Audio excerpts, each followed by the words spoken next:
Now, every day, thousands of young men and women toil tirelessly at different construction sites across the country to make a living. Through their hard work in building the nation, many have been able to improve their lives and inspire others to follow the same path. However, their journey is far from easy. Many workers report being exploited by their employers, facing poor working conditions and struggling with inadequate wages. They are now urging the government to step in and establish fair wage standards to ensure dignity in their profession. NTV's Ruth Sarmoei Chesenge spent the day with Calvin Okoto, an assistant site manager who shares his journey of rising through the ranks in this back-breaking job. Sasa hii ni foreman. Yeah. Kwa majina naitwa Calvin Somondi Okoto. Nimeanza hii kazi ya ujenzi mwaka wa 2010 after dropping out of school. That was Migori Teachers Training College. Nilianza kama mtu wa mkono for around 5 to 6 months. Then nikahitimu kuwa fundi. Nilijisevia pesa, nikaenda Sensei Institute of Technology. Nikasomea mambo ya ujenzi kuongezea kidogo. Na nimesomesha naye watoto. My first born ako form 2. Na the second born sahi ndio anaenda grade 8. Unasema kwa mwezi huu unalipwa kama pesa ngapi? Kwa mwezi I get roughly 30 to 35. I was once a teacher. And I was promised so many things. So he was telling me, you know, there is such a person. He's earning 30,000. By that time I knew 30,000 was a good money. So now I can come here and get 30,000 in a day. I can come here and get paid 200K depending on the agreement.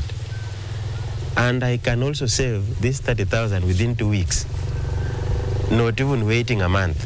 So na enjoy, najivunia. Nimejipanga kwa mambo ya health cover. Huwa na save niko na account ya KCB. Na huwa na save na Stima Sacco. My wife is also nimemfungulia biashara ya samaki. Na omena tunatoa huko nyumbani, tukiuzia huko. So wakati mimi sina kazi, ninaweza enda nikae pale niuze. Kando na hiyo niko na hoteli kadogo. Sahi we have 2 groups that are running.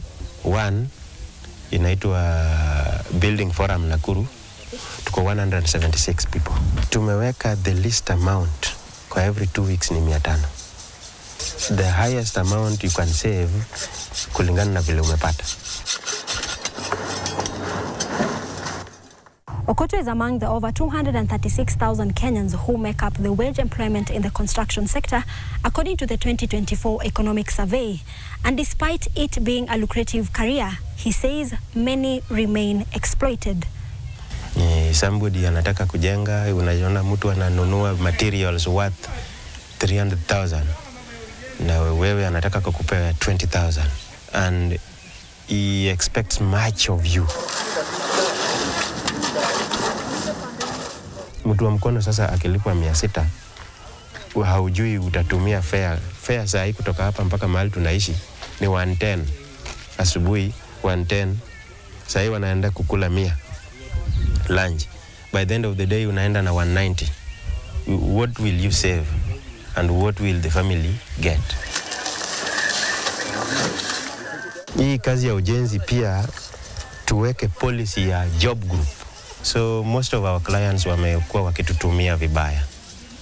Unafanya quotation of everything, alafu wanachukua fundi mwenye yako chini kwa bei, anaharibu kazi. Ikishaharibika anakuita tena. But my future plan is nifungue kampuni langu,